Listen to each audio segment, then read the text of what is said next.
So by the way, first lang kumuha ng baybay. Ito yung delicacy ng mga Ilonggos. So ito yung proseso guys. Yung ginamit ko dito is yung malagkit na mais. Nilagyan ko siya ng condensed milk at saka brown sugar. Then after yan, yung tubig ng niyog or butong. Dinagdagan ko na rin siya ng water para mas mamix natin siya. Ayan. So i-mix lang natin ng maayos. Tapos isunod natin yung butong kasi ito yung pandagdag sa lasa.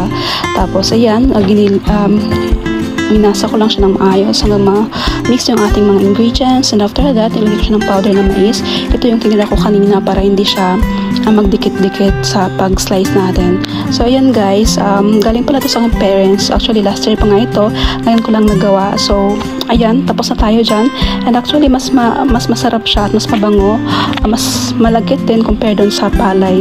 Okay, so ayan guys, tapos na ako. Tsaka nagutom na rin ako kasi napagod sa paggawa nito kasi ang hirap palang imasa, sobrang lagkit niya. So kain tayo guys, ang sarap niyo.